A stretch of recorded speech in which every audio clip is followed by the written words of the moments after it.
Cédric Baylock, on entend souvent ce terme qui revient, l'islam du juste milieu. C'est quoi au juste l'islam du juste milieu?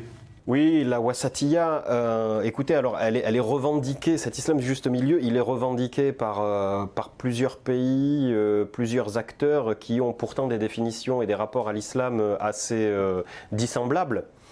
Donc ce qui est intéressant, c'est de voir ce qu'il y a derrière ce syntagme islam du juste milieu.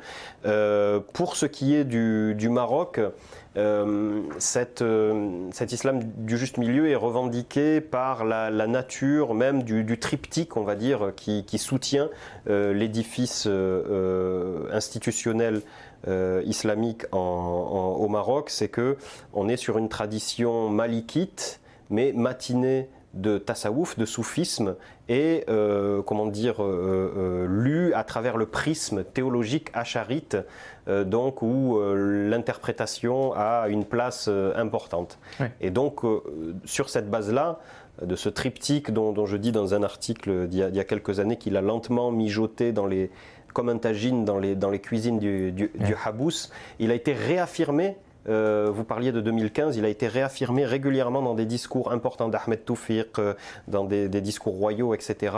À partir de 2015, voilà, pour montrer que le Maroc a une légitimité dans ce champ-là et peut proposer des solutions aux problèmes de désordre qu'il y a dans la région en matière de concurrence du discours islamique. Alors justement, vous parlez de concurrence, on a tous à l'esprit évidemment le terrorisme djihadiste qui sévit dans le Sahel et en Afrique subsaharienne. Est-ce qu'il existe justement sur ce continent, notamment en Afrique de l'Ouest, des exégèses concurrentes? Je pense notamment aux frères musulmans, je pense au wahhabisme saoudien. Oui, tout à fait. La réaffirmation de cette légitimité et de cette wasatiyya, de ce juste milieu marocain, elle se fait dans ce cadre-là. On peut remonter aux années 50 à 60, 70.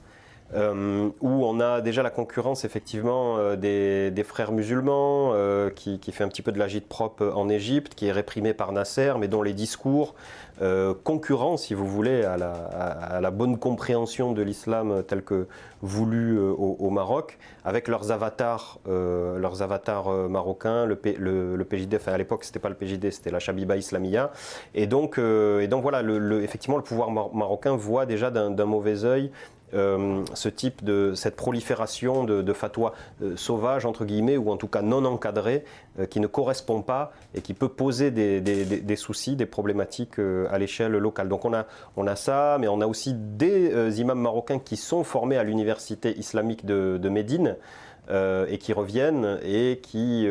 dont certains, pas tous, mais promulguent un islam là qui ne cadre pas forcément avec les représentations et l'histoire, la tradition, la culture marocaine. Même si vous trouverez beaucoup d'acteurs religieux marocains ou autres qui vous diront islam wahid, il n'y a qu'un seul islam. Oui. Bon, dans la réalité, c'est plus compliqué, il y a des nuances et effectivement, le royaume se fait fort d'essayer d'organiser un discours cohérent et plus homogène. Donc la concurrence, c'est celle-ci. C'est aussi, bien évidemment, à partir de 2014, celle de Daesh, qui diffuse sa propagande très largement et qui perturbe très nettement le Sahel, donc à quelques encablures du Maroc. Mais c'est aussi, il faut en avoir conscience, tout simplement la prolifération de fatwas sauvages, de personnes qui n'ont pas de légitimité forcément religieuse, mais qui, à travers les nouveaux médias, les réseaux sociaux, etc., essaient d'émettre leurs propres fatwas, même s'ils n'ont pas d'ijaza, de diplôme religieux, etc., et de diffuser par le clic. Par des produits vidéo bien achalandés, leur propre version et conception de l'islam. Prédicateur, tout ça, si vous voulez, Merci beaucoup Cédric Baylock, anthropologue chargé de cours à l'Institut catholique de Paris et à l'Institut français d'islamologie, d'avoir été notre invité ce soir pour nous parler de cet islam, de la modération promue donc par le roi du Maroc, Mohamed VI. Merci.